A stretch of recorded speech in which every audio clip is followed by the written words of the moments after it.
ಶ್ರೀ ಗಣೇಶ ಶಾರದಾ ಗುರುಭ್ಯೋ ನಮಃ. ಬ್ರಹ್ಮಾನಂದಂ ಪರಮಸುಖದಂ ಕೇವಲಂ ಜ್ಞಾನಮೂರ್ತಿಂ ದ್ವಂದ್ವಾತೀತಂ ಗಗನ ಸದೃಶಂ ತತ್ವಮಸ್ಯಾದಿ ಲಕ್ಷ್ಯಂ ಏಕಂ ನಿತ್ಯಂ ವಿಮಲಮಚಲಂ ಸರ್ವಧಿ ಸಾಕ್ಷಿಭೂತಂ ಭಾವಾತೀತಂ ತ್ರಿಗುಣರಹಿತಂ ಸದ್ಗುರುಂ ತಂ ನಮಾಮಿ. ಶ್ರೋತೃಗಳಿಗೆ ಗುರುಚರಿತ್ರೆಯ 13ನೆಯ ಅಧ್ಯಾಯಕ್ಕೆ ಸ್ವಾಗತ. ಹಿಂದಿನ 2 ಅಧ್ಯಾಯಗಳಲ್ಲಿ ನಾವು ಶ್ರೀ ನರಸಿಂಹ ಸರಸ್ವತಿಗಳ ಜನನ, ಬಾಲ್ಯ ಹಾಗೂ ತದನಂತರ ಹಲವು ಕಾಲದಿಂದಲೂ ಮೌನವಾಗಿಯೇ ಇದ್ದಂತಹ ನರಹರಿಯು ಮೂಕನೆಂದೇ ಕರೆಸಲ್ಪಟ್ಟು ಆ ದಿನ ಆತನ ಉಪನಯನವು ನೆರವೇರಿದ ದಿನ ತಾಯಿ ಮಾತೃಭಿಕ್ಷೆಯನ್ನು ಹಾಕುವಾಗ ಋಗ್ವೇದ, ಯಜುರ್ವೇದ, ಸಾಮವೇದಗಳ ಋಕ್ಕುಗಳನ್ನು ಉಚ್ಚರಿಸುತ್ತಾ ತಾನು ಎಂತಹ ವಿದ್ವಾಂಸನೆಂಬುದನ್ನು ಜಗತ್ತಿಗೆ ತೋರಿಸುತ್ತಾನೆ. ತದನಂತರ ತಾಯಿಯ ಕೋರಿಕೆಯಂತೆ ತಾಯಿಗೆ 1-2 ಮಕ್ಕಳಾಗುವವರೆಗೆ 1 ವರ್ಷ ಕಾಲ ತಾಯಿಯ ಬಳಿಯರಿದ್ದು ವಿದ್ವಾಂಸರನ್ನು ತನ್ನ ವೇದವಿದ್ಯೆಯಿಂದ ಅವರನ್ನು ಸದ್ಗತರನ್ನಾಗಿಸಿ ತದನಂತರ ಕಾಶಿ ಕ್ಷೇತ್ರಕ್ಕೆ ಬಂದು ಅಲ್ಲಿ ಸನ್ಯಾಸವನ್ನು ಸ್ವೀಕರಿಸಿ ಶ್ರೀ ನರಸಿಂಹ ಸರಸ್ವತಿಗಳೆಂಬ ಹೆಸರನ್ನು ಹೊಂದುತ್ತಾರೆ.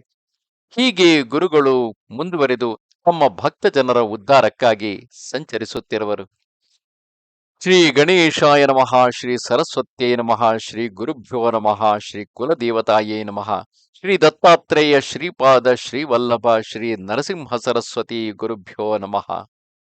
ಈ ಕಥೆಯನ್ನು ಕೇಳುತ್ತಿದ್ದಂತಹ ನಾಮಧಾರಕನು, ಶಿಷ್ಯ ಶಿರೋಮಣಿಯಾದ ನಾಮಧಾರಕನು ಸಿದ್ಧಮುನಿಗಳ ಚರಣಕ್ಕೆರಗಿ ಕೈಮುಗಿದು ವಿನಯದಿಂದ, ಸ್ವಾಮಿ, ಜಯ ಜಯ ಸಿದ್ಧಮುನಿಗಳೇ, ನೀವು ನನ್ನನ್ನು ಈ ಸಂಸಾರ ಸಾಗರದಿಂದ ದಾಟಿಸುವಂತಹವರಾಗಿದ್ದೀರಿ. ನೀವು ಜ್ಞಾನವನ್ನು ಪ್ರಕಾಶ ಮಾಡಿ ಹೇಳಿದಿರಿ. ಅದನ್ನು ಕೇಳಿ ನನ್ನ ಮನಸ್ಸಿಗೆ ಬಹಳ ಸುಖವಾಯಿತು.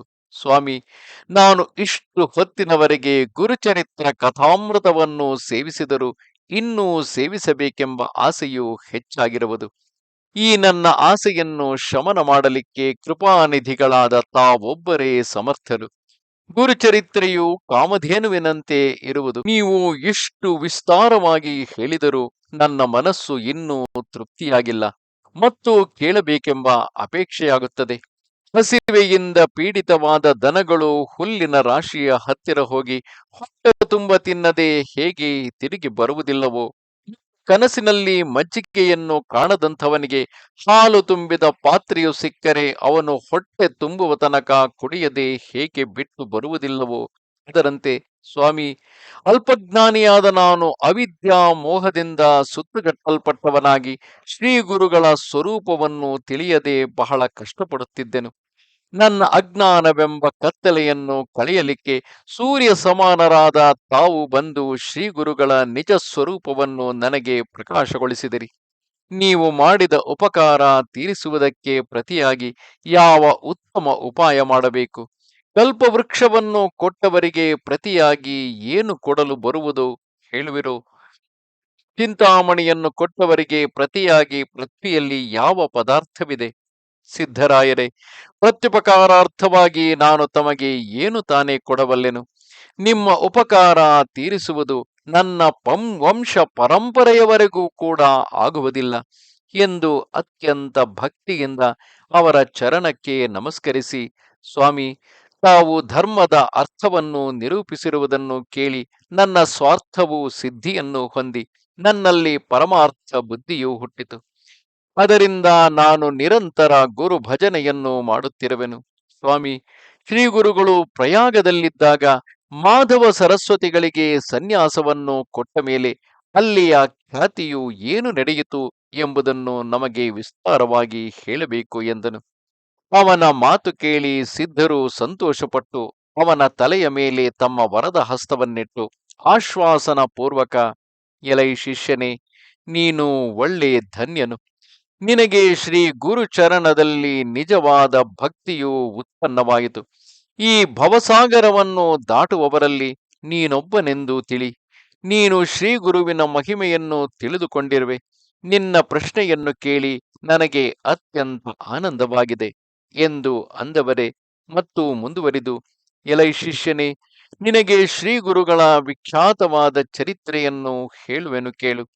ಶ್ರೀ ಗುರುಗಳು ಆ ಮಾಧವ ಸರಸ್ವತಿಗೆ ಜ್ಞಾನೋಪದೇಶ ಮಾಡಿದ ಮೇಲೆ ಕೆಲವು ದಿವಸ ಅಲ್ಲೇ ಇದ್ದರು. ಆ ಕಾಲದಲ್ಲಿ ಅವರ ಮಹಿಮೆಯು ಪ್ರಖ್ಯಾತವಾಗಿ ಪ್ರಕಟವಾಯಿತು. ಆಗ ನಾಲ್ಕೂ ಕಡೆಯಿಂದ ಅಸಂಖ್ಯ ಮುನಿಗಳು ಬಂದು ಅವರ ಶಿಷ್ಯರಾದರು. ಅವರಲ್ಲಿ ಮಾಧವ ಸರಸ್ವತಿಯೇ ಮುಖ್ಯರು. ಆ ಎಲ್ಲ ಶಿಷ್ಯರ ಹೆಸರು ಹೇಳಹತ್ತಿದರೆ ಕಥೆಯು ವಿಸ್ತಾರವಾಗುವುದು. ಅವರಲ್ಲಿ 7 ಜನ ಶಿಷ್ಯರು ಪ್ರಖ್ಯಾತರಿದ್ದರು. ಅವರ ಹೆಸರುಗಳನ್ನು ಹೇಳುತ್ತೇನೆ, ಏಕಚಿತ್ತದಿಂದ ಕೇಳು. ಮೊದಲನೆಯವರು ಬಾಲ ಸರಸ್ವತಿ, ಕೃಷ್ಣ ಸರಸ್ವತಿ, ಉಪೇಂದ್ರ ಸರಸ್ವತಿ, ಮಾಧವ ಸರಸ್ವತಿ, ಸದಾನಂದ ಸರಸ್ವತಿ, ಜ್ಞಾನಜ್ಯೋತಿ ಸರಸ್ವತಿ. ಈ ಪ್ರಕಾರ 6 ಮಂದಿ. 7ನೆಯವನು ಸಿದ್ಧನಾದ ನಾನೇ, ನಾಮಧಾರಕ. ಇನ್ನೂ ಅಸಂಖ್ಯ ಶಿಷ್ಯರಿದ್ದು ಅವರು ಒಬ್ಬರಿಗಿಂತ ಒಬ್ಬರು ಶ್ರೇಷ್ಠರಾಗಿದ್ದರು. ಆಮೇಲೆ ಶ್ರೀ ಗುರುಗಳು ಆ ಎಲ್ಲ ಶಿಷ್ಯರೊಡನೆ ಪ್ರಯಾಗದಿಂದ ದಕ್ಷಿಣಕ್ಕೆ ಹೊರಟು ಹಾದಿಯಲ್ಲಿ ಹತ್ತುವ ಸಮಸ್ತ ಕ್ಷೇತ್ರಗಳನ್ನು ಪಾವನ ಮಾಡುತ್ತಾ ತಮ್ಮ ಜನ್ಮಭೂಮಿಯಾದ ಕರಂಜ ಅಥವಾ ಕಾರಂಜ ನಗರಕ್ಕೆ ಬಂದರು. ಅಲ್ಲಿ ಅವರ ತಂದೆ ತಾಯಿಗಳು ದರ್ಶನವನ್ನು ತೆಗೆದುಕೊಂಡು ಶ್ರೀಪುರ ಗುರುಗಳ ಪಾದಕ್ಕೆ ನಮಸ್ಕರಿಸಿದರು. ಆಮೇಲೆ ಅವರ 4 ಮಂದಿ ತಮ್ಮಂದಿರು, ಒಬ್ಬ ತಂಗಿಯು ಎಲ್ಲರೂ ಬಂದು ಗುರುಗಳ ದರ್ಶನ ಹೊಂದಿ ನಮಸ್ಕಾರ ಮಾಡಿದರು. ಆಗ ಶ್ರೀ ಗುರುಮೂರ್ತಿಯನ್ನು ನೋಡಿ ಆ ನಗರದ ಯಾವತ್ತೂ ಜನರು ಒಳ್ಳೆಯ ಹರ್ಷದಿಂದ ಬಂದು ದರ್ಶನವನ್ನು ತೆಗೆದುಕೊಂಡು ನಮಸ್ಕರಿಸಿ ಪೂಜೆಯನ್ನು ಮಾಡಿದರು. ಆಗ ಶ್ರೀ ಗುರುಮೂರ್ತಿಯನ್ನು ನೋಡಿ ಆ ನಗರದ ಯಾವತ್ತೂ ಜನರು ಹರ್ಷದಿಂದ ದರ್ಶನವನ್ನು ತೆಗೆದುಕೊಂಡು ಪೂಜೆ ಮಾಡಿದರು. ಆಗ ಪ್ರತಿಯೊಬ್ಬರು ತಮ್ಮ ತಮ್ಮ ಮನೆಗೆ ಭಿಕ್ಷೆಗೆ ಬರಬೇಕೆಂದು ಕರೆದರು. ಆಗ ಶ್ರೀ ಗುರುಗಳು ಅನಂತ ರೂಪವನ್ನು ತೆಗೆದುಕೊಂಡು ಪ್ರತಿಯೊಂದು ಮನೆಯಲ್ಲಿ ಪೂಜೆಯನ್ನು ಸ್ವೀಕರಿಸಿದರು. ಅದನ್ನು ಕಂಡು ಯಾವತ್ತೂ ಜನರು ಆಶ್ಚರ್ಯಪಟ್ಟು, ಇವರು ನಿಶ್ಚಯವಾಗಿ ವಿಷ್ಣುವಿನ ಅವತಾರವು, ಯತಿವೇಷವನ್ನು ಮಾತ್ರ ಧರಿಸಿರುವರು, ಇವರು ಪ್ರತ್ಯಕ್ಷ ಶಂಕರನು, ಇವರಿಗೆ ಮನುಷ್ಯರೆಂದು ಯಾರು ಅನ್ನುತ್ತಾರೋ ಅವರಿಗೆ ನರಕವಾಗುತ್ತದೆ. ತ್ರೈಮೂರ್ತಿಗಳು ಅನೇಕ ಕಾರಣಗಳ ಸಲುವಾಗಿ ಈ ಪ್ರಕಾರ ಅವತಾರವನ್ನು ತೆಗೆದುಕೊಳ್ಳುತ್ತಾರೆ ಎಂದು ಅನ್ನುತ್ತಿದ್ದರು. ಆಮೇಲೆ ಶ್ರೀ ಗುರುಗಳ ತಾಯಿ ತಂದೆಯರು ಒಳ್ಳೆಯ ಭಕ್ತಿಯಿಂದ ತಾವು ಶ್ರೀ ಗುರುಗಳನ್ನು ಪೂಜಿಸಿದರು. ಆಗ ಶ್ರೀ ಗುರುಗಳು ಶ್ರೀಪಾದ ಶ್ರೀವಲ್ಲಭರಾಗಿ ಯತಿರೂಪವನ್ನು ತೆಗೆದುಕೊಂಡು ನಿಂತರು. ಆಗ ಅವರ ತಾಯಿಗೆ ಪೂರ್ವಜನ್ಮದ ಸ್ಮರಣೆಯಾಯಿತು. ಆಗ ಅವಳು ಶ್ರೀ ಗುರುಗಳ ಪಾದ ಕಮಲಗಳ ಮೇಲೆ ತನ್ನ ಮಸ್ತಕವನ್ನಿಟ್ಟು, ಎಲೈ ಸತ್ಯ ಸಂಕಲ್ಪನಾದ ಚಂದ್ರಮೌಳಿಯೇ, ನಾನು ಮಾಡಿದ ಶನಿ ಪ್ರದೋಷ ಪೂಜೆಯ ಫಲವು ಈಗ ಲಭಿಸಿತು ಎಂದು ತನ್ನ ಪತಿಯನ್ನು ಕುರಿತು ತನ್ನ ಪೂರ್ವಜನ್ಮದ ಕಥೆಯನ್ನು ಹೇಳಿ, ಸ್ವಾಮಿ, ನಾನು ಹಿಂದಿನ ಜನ್ಮದಲ್ಲಿ ನನಗೆ ಪ್ರಖ್ಯಾತನೂ ಜಗದ್ವಂದ್ಯನೂ ಆದ ತಮ್ಮಂತಹ ಪುತ್ರನಾಗಬೇಕೆಂದು ಶ್ರೀಪಾದೇಶ್ವರನನ್ನು ಏಕ ಮನಸ್ಸಿನಿಂದ ಪೂಜಿಸಿದನು. ಅದೇ ಶ್ರೀಪಾದರೇ ಈಗ ನಮ್ಮ ಪುತ್ರರಾಗಿ ಅವತರಿಸಿ ನಮ್ಮ ಜನ್ಮವನ್ನು ಸಫಲ ಮಾಡಿದರು ಎಂದು ಎಲ್ಲ ಸಂಗತಿಯನ್ನು ಹೇಳಿದಳು. ಆಮೇಲೆ ಆ ದಂಪತಿಗಳಿಬ್ಬರು ಗುರುಚರಣಕ್ಕೆರಗಿ ಕರುಣಾ ಸ್ವರದಿಂದ, ಜಗನ್ನಾಥ, ಯತಿರಾಯ, ನೀನು ನಮ್ಮನ್ನು ಈ ಭವಸಾಗರದಿಂದ ಉದ್ಧಾರ ಮಾಡಬೇಕು ಎಂದು ವಿನಂತಿ ಮಾಡಿಕೊಂಡರು. ಆಗ ಶ್ರೀ ಗುರುಗಳು, ತಾಯಿ ತಂದೆಯರಿರ, ಕೇಳಿರಿ, ಒಂದು ವೇಳೆ ಯಾರ ಮಗನು ಸನ್ಯಾಸಿಯಾಗುವನೋ ಅವರ 42 ಕುಲದವರು ಉದ್ಧಾರರಾಗುವರು ಎಂಬ ಶಾಸ್ತ್ರವಚನವಿದೆ. ಮತ್ತು ಅವರು ಶಾಶ್ವತವಾದ ಬ್ರಹ್ಮಲೋಕವನ್ನು ಅದರ ಪದವಿಯನ್ನು ಹೊಂದುವರು. ಮುಂದೆ ಅವರ ವಂಶದಲ್ಲಿ ಹುಟ್ಟಿದವರು ಸಹ ಶಾಶ್ವತವಾದ ಬ್ರಹ್ಮಲೋಕವನ್ನು ಪಡೆಯುವರು. ಅವರಿಗೆ ಯಮಯಾತನೆಯ ಭಯವು ಎಂದೂ ಇಲ್ಲ.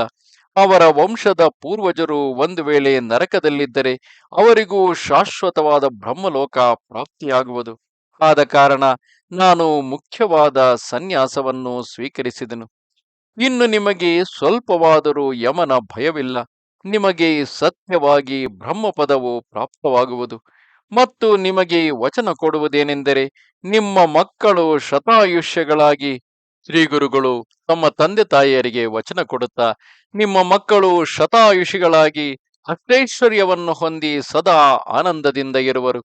ನೀವು ನಿಮ್ಮ ಮಕ್ಕಳು ಸಂಪತ್ತುಳ್ಳವರಾದದ್ದನ್ನು, ಪುತ್ರ ಪೌತ್ರರನ್ನು ನೋಡುತ್ತಾ ಸುಖದಿಂದ ಇದ್ದು ಅಂತ್ಯಕಾಲದಲ್ಲಿ ಶ್ರೀ ಕಾಶಿ ಕ್ಷೇತ್ರವನ್ನು ಹೊಂದುವಿರಿ. ಕಾಶಿ ಕ್ಷೇತ್ರವು ಮುಕ್ತಿ ಸ್ಥಾನವೆಂದು ವೇದಶಾಸ್ತ್ರಗಳಲ್ಲಿ ಪ್ರಸಿದ್ಧಿ ಇದೆ. ನೀವು ಸ್ವಲ್ಪವೂ ಮನಸ್ಸಿನಲ್ಲಿ ಚಿಂತೆ ಮಾಡಬೇಡಿರಿ ಎಂದು ಬಹುಪರಿಯಿಂದ ಕೇಳಿಕೊಂಡರು.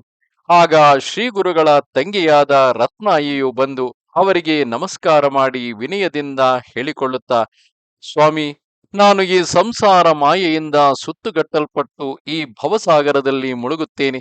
ನನ್ನನ್ನು ರಕ್ಷಿಸಿರಿ, ರಕ್ಷಿಸಿರಿ. ಮೊದಲು ನನ್ನನ್ನು ನಿರ್ಲೇಪ ಮಾಡಿರಿ, ಆಮೇಲೆ ನಾನು ತಪಸ್ಸಿಗೆ ಹೋಗುವೆನು ಎಂದಳು.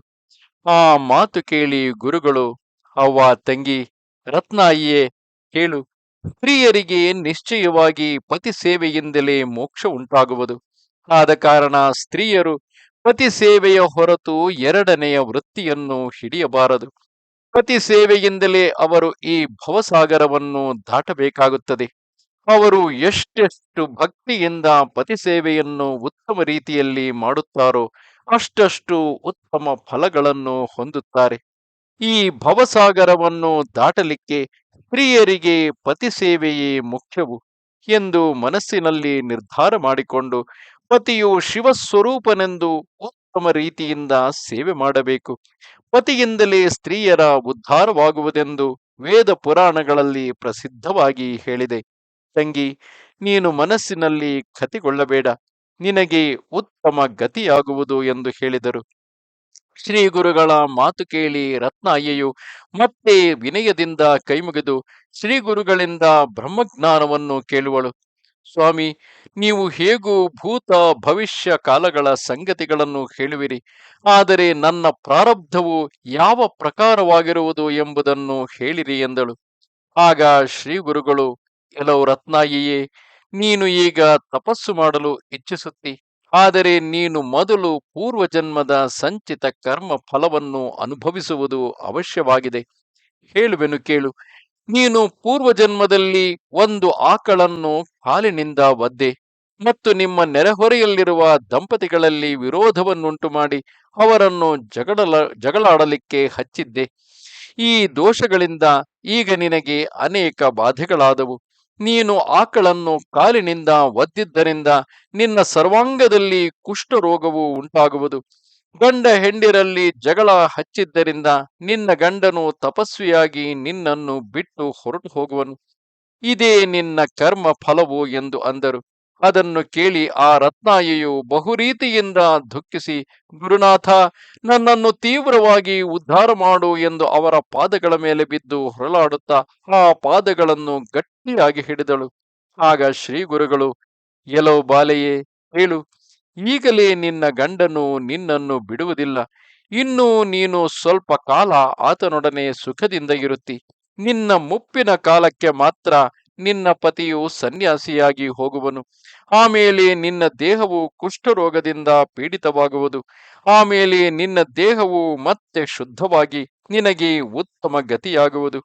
ನಿನ್ನ ದೇಹವು ಕೆಟ್ಟಾಗ ನಿನಗೆ ನನ್ನ ಪೂರ್ಣ ದರ್ಶನವಾಗಿ ನಿನ್ನ ಪಾಪವು ಸುಟ್ಟು ಹೋಗುವುದು.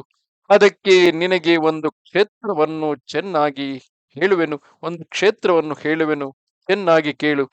ದಕ್ಷಿಣ ದೇಶದಲ್ಲಿ ಭೀಮಾ ನದಿಯ ತೀರದಲ್ಲಿ ಪಾಪ ವಿನಾಶ ಎಂಬ ತೀರ್ಥವಿದೆ. ನಿನಗೆ ಆ ರೋಗವು ಪ್ರಾಪ್ತವಾದ ಮೇಲೆ ನೀನು ಭರವಸೆಯನ್ನಿಟ್ಟುಕೊಂಡು ಅಲ್ಲಿಗೆ ಹೋಗು. ಭೂಮಂಡಲದಲ್ಲಿ ಅತಿ ವಿಖ್ಯಾತ ಹಾಗೂ ಸಮರ್ಥವಾದ ಗಂಧರ್ವಪುರ, ಅಂದರೆ ಗಾಣಗಾಪುರವೆಂಬ ಅನೇಕ ತೀರ್ಥಗಳುಳ್ಳ ಕ್ಷೇತ್ರವು ಪ್ರಸಿದ್ಧವಾದ ಭೀಮಾ ಯಮರಜ ನದಿಗಳ ಸಂಗಮದಲ್ಲಿ ಇರುವುದು ಎಂದು ಹೇಳಿ ಶ್ರೀ ಗುರುಗಳು ತಮ್ಮ ಸಕಲ ಶಿಷ್ಯರೊಡನೆ ದಕ್ಷಿಣಕ್ಕೆ ಹೊರಟು ಗೋದಾವರಿ ಉಗಮ ಸ್ಥಾನವಾದ ತ್ರ್ಯಂಬಕ ಕ್ಷೇತ್ರಕ್ಕೆ ಬಂದರು. ಆಮೇಲೆ ನಾಸಿಕ ಕ್ಷೇತ್ರಕ್ಕೆ ಬಂದರು. ಆ ತೀರ್ಥದ ಮಹಿಮೆಯು ಪುರಾಣದಲ್ಲಿ ಪ್ರಸಿದ್ಧವಾಗಿರುವುದು. ಎಲೈ ನಾಮಧಾರಕನೇ, ಆ ತೀರ್ಥದ ಎಲ್ಲ ಮಹಿಮೆಯನ್ನು ಹೇಳಹತ್ತಿದರೆ ಕಥೆಯು ವಿಸ್ತಾರವಾಗುವುದು. ಈಗ ನಿನಗೆ ಸಂಕ್ಷೇಪವಾಗಿ ಹೇಳುವೆನು ಕೇಳು. ಬ್ರಹ್ಮಾಂಡವನ್ನು ಬಿಟ್ಟು ಹರಿಯುವಂತಹ ಬಹರಾರ್ಣವವೆಂಬ ಹೆಸರುಳ್ಳ ಆ ಗೋದಾವರಿ ನದಿಯ ಮಹಿಮೆಯು ನಮಗೆ ಹೇಳಲಿಕ್ಕೆ ಅಪಾರವಾಗಿರುವುದು. ಒಂದಾನೊಂದು ದಿವಸ ಸಕಲ ಮುನೀಶ್ವರರು ಕೂಡಿ ಮನಸ್ಸಿನಲ್ಲಿ ಜಟಾಧಾರಿಯಾದ ಶ್ರೀ ಶಂಕರನು ಈ ಬ್ರಹ್ಮಾಂಡವನ್ನು ಬಿಟ್ಟು ಹರಿಯುವಂತಹ ಗೋದಾವರಿಯನ್ನು ನಿರಂತರವಾಗಿ ತನ್ನ ತಲೆಯಲ್ಲಿ ಧರಿಸಿರುತ್ತಾನೆ. ಆ ಗಂಗೆಯು ಭೂಮಿಗೆ ಬಂದರೆ ಅದರಲ್ಲಿ ನಾವೆಲ್ಲರೂ ಸ್ನಾನ ಮಾಡಿ ಪಾವನರಾಗುವೆವು. ಅದು ಭೂಮಿಗೆ ಬರುವಂತೆ ಏನು ಉಪಾಯ ಮಾಡಬೇಕೆಂದು ಆಲೋಚಿಸುತ್ತಿದ್ದರು. ಎಲೈ ನಾಮಧಾರಕನೇ, ಪೂರ್ವದಲ್ಲಿ ಎಲ್ಲ ಮಹಾ ತಪಸ್ವಿಗಳು ಪುಣ್ಯವಂತರು ಆದ ಋಷಿಗಳು ಮುನಿಗಳು ತಮ್ಮ ಆಶ್ರಮದ ಹತ್ತಿರ ನಿತ್ಯ ಪ್ರಾತಃ ಕಾಲಕ್ಕೆ ಭತ್ತವನ್ನು ಬಿತ್ತಿ ತಮ್ಮ ಮಂತ್ರ ಸಾಮರ್ಥ್ಯದಿಂದ ಅವುಗಳನ್ನು ಆಗ್ಗೆ ಬೆಳೆಸಿ ಅವುಗಳಲ್ಲಿ ಕಾಳಾಗುವಂತೆ ಮಾಡಿ ಮುಂದೆ ಆ ಭತ್ತದ ಅಕ್ಕಿಯಿಂದಲೇ ಅನ್ನ ಮಾಡಿ ಮಧ್ಯಾಹ್ನದಲ್ಲಿ ಭೋಜನ ಮಾಡುತ್ತಿದ್ದರು. ಅದರಂತೆ ಬ್ರಹ್ಮರ್ಷಿಯು ಮಹಾ ತಪಸ್ವಿಯೂ ಆದ ಗೌತಮ ಮುನಿಯಾದರೂ ದಿನಾಲೂ ತಾನು ಅನುಷ್ಠಾನ ಮಾಡುವ ಪರ್ಣಶಾಲೆಯ ಹತ್ತಿರವೇ ಭತ್ತವನ್ನು ಬಿತ್ತಿ ಉಪಜೀವಿಸುತ್ತಿದ್ದನು. ಅದನ್ನು ತಿಳಿದು ಋಷಿಗಳೆಲ್ಲರೂ ಗೌತಮ ಮುನಿಯು ಮಹಾಜ್ಞಾನಿಯು ಮುಖ್ಯವಾಗಿ ಈಶ್ವರನ ಭಕ್ತನೂ ಆಗಿರುವನು. ಅವರಿಗೆ ಏನಾದರೊಂದು ಸಂಕಟ ತಂದರೆ ಆ ಗೋದಾ ನದಿಯನ್ನು ಭೂಮಿಯಲ್ಲಿ ತಮ್ಮ ಕಡೆಗೆ ತರುವರು. ಆಗ ನಾವು ಅದರಲ್ಲಿ ಸ್ನಾನ ಮಾಡಿದರೆ ನಮಗೆ ಪುಣ್ಯ ಬರುವುದು. ಏಕೆಂದರೆ ಯಾ ಗತಿರಿ ಯೋಗಯುಕ್ತಾನಾಂ ಮುನಿನಾಮ ಮೂರ್ಧ್ವರೇತಸಾಂ ಸಾ ಗತಿ ಸರ್ವ ಜಂತೂನಾಂ ಗೌತಮಿ ತೀರವಾಸಿನಾಂ. ಊರ್ಧ್ವರೇತರಾಗಿ ಯೋಗಾಭ್ಯಾಸ ಮಾಡಿ ಕೋಟಿ ವರ್ಷಗಳವರೆಗೆ ಉತ್ತಮ ರೀತಿಯಿಂದ ತಪಸ್ಸು ಮಾಡುವ ಮುನಿಗಳಿಗೆ ಯಾವ ಗತಿ ಆಗುತ್ತದೆಯೋ ಅದೇ ಗತಿಯು ಈ ಗೌತಮಿ ತೀರದಲ್ಲಿ ವಾಸ ಮಾಡುವಂತಹ ಯಾವತ್ತೂ ಪ್ರಾಣಿಗಳಿಗೆ ಆಗುತ್ತದೆ ಎಂದು ಶಾಸ್ತ್ರವಿದೆ. ಆದ ಕಾರಣ ನಾವು ಏನಾದರೂ ಯತ್ನ ಮಾಡಿ ಗೌತಮರಿಗೆ ಸಂಕಟವನ್ನು ತಂದರೆ ಆ ಗೋದಾವರಿಯು ಭೂಮಿಗೆ ಬರುವಳು. ಆಗ ಅದರಿಂದ ನಮಗೆ ಲಾಭವಾಗುವುದು ಎಂದು ಆ ಋಷಿಗಳೆಲ್ಲರೂ ಆಲೋಚನೆ ಮಾಡಿ ಮಾಯೆಯನ್ನು ರಚಿಸಿ ದರ್ಭೆಯಿಂದ ಸವತ್ಸವಾದ ಒಂದು ಆಕಳನ್ನು ಮಾಡಿ ಗೌತಮರ ಗದ್ದೆಯೊಳಗಿನ ಭತ್ತವನ್ನು ತಿನ್ನಲಿಕ್ಕೆ ಬಿಟ್ಟರು. ಆಗ ಕರ್ಮಾನುಷ್ಠಾನದಲ್ಲಿರುವ ಗೌತಮರು ಎದ್ದು ಬರುವಂತಿಲ್ಲದ್ದರಿಂದ ಆ ಸವತ್ಸ ಆಕಳನ್ನು ನೋಡಿ ಅದನ್ನು ಓಡಿಸುವುದಕ್ಕೆ ಕೂತಲ್ಲಿಯೇ ದರ್ಭೆಯನ್ನು ಅಭಿಮಂತ್ರಿಸಿ ಬಿಟ್ಟರು. ಅದು ಭಯಂಕರ ವಜ್ರಾಸ್ತ್ರಕ್ಕೆ ಸಮಾನವಾದ ಶಸ್ತ್ರವಾಗಿ ಆ ಆಕಳಿಗೆ ಬಡದ ಕೂಡಲೇ ಅದು ಮರಣ ಹೊಂದಿತು. ಆಗ ಗೌತಮರಿಗೆ ಗೋಹತ್ಯಾ ದೋಷವು ಬಂತು. ಅದನ್ನು ಕಂಡು ಆ ಋಷಿಗಳೆಲ್ಲರೂ ಗೌತಮರ ಹತ್ತಿರ ಬಂದು, ಸ್ವಾಮಿ ಗೌತಮ ಮಹಾಮುನಿಗಳೇ, ನಿಮಗೆ ಗೋಹತ್ಯಾ ದೋಷವು ಬಂತು. ಅದನ್ನು ಕಳೆದುಕೊಳ್ಳಲಿಕ್ಕೆ ನೀವು ಗೋದಾವರಿಯನ್ನು ಭೂಮಿಗೆ ತರಬೇಕು. ಅದರ ಹೊರತು ನಿಮಗೆ ಶುದ್ಧಿಯಿಲ್ಲ ಎಂದು ಪ್ರಾಯಶ್ಚಿತ್ತವನ್ನು ಹೇಳಿದರು. ಎಲೈ ನಾಮಧಾರಕನೇ, ಆ ಕಾರಣದಿಂದ ಗೌತಮರು ಶ್ರೀ ಶಂಕರನನ್ನು ಕುರಿತು ಸಹಸ್ರ ವರ್ಷಗಟ್ಟಲೆ ತಪಸ್ಸು ಮಾಡಲಾಗಿ ಆತನು ಅವರ ತಪಸ್ಸಿಗೆ ಮೆಚ್ಚಿ, ಎಲೈ ಗೌತಮನೇ, ನಿನಗೇನು ವರ ಬೇಕು, ಬೇಡು ಕೊಡುವೆನು ಎಂದನು. ಆಗ ಗೌತಮರು, ಸರ್ವೇಶ್ವರ, ದಯಾನಿಧಿಯಾದ ಶಂಕರ, ನೀನು ನನಗೆ ಪ್ರಸನ್ನನಾಗಿರುತ್ತಿ ಅಂದ ಮೇಲೆ ಯಾವತ್ತು ಚರಾಚರ ಪ್ರಾಣಿಗಳು ಉದ್ಧಾರವಾಗುವುದಕ್ಕೆ ಆ ಗೋದಾ ಗಂಗೆಯನ್ನು ಈ ಭೂಮಿಗೆ ಕಳಿಸಬೇಕೆಂದು ನನ್ನ ಪ್ರಾರ್ಥನೆಗಿದೆ ಎಂದರು. ಆ ಗೌತಮರ ವಿನಂತಿಯಂತೆ ಶ್ರೀ ಶಂಕರನು ಮನುಷ್ಯರ ಪಾಪ ಪ್ರಕ್ಷಾಳನಾರ್ಥವಾಗಿ ಆ ಗೋದಾವರಿಯನ್ನು ಭೂಮಂಡಲಕ್ಕೆ ಕಳಿಸಿದನು. ಈ ಪ್ರಕಾರ ಗೌತಮರು ಆ ಗೋದಾವರಿಯನ್ನು ಭೂಲೋಕಕ್ಕೆ ತಂದು ತಾವು ಆ ನದಿಯಲ್ಲಿ ಸ್ನಾನ ಮಾಡಿ ತಮ್ಮ ಗೋಹತ್ಯಾ ದೋಷವನ್ನು ಕಳೆದುಕೊಂಡರು. ಆಗ ಆ ಯಾವತ್ತು ಋಷಿಗಳು ಸಂತೋಷದಿಂದ ಅದರಲ್ಲಿ ಸ್ನಾನ ಮಾಡಿ ಪವಿತ್ರರಾದರು.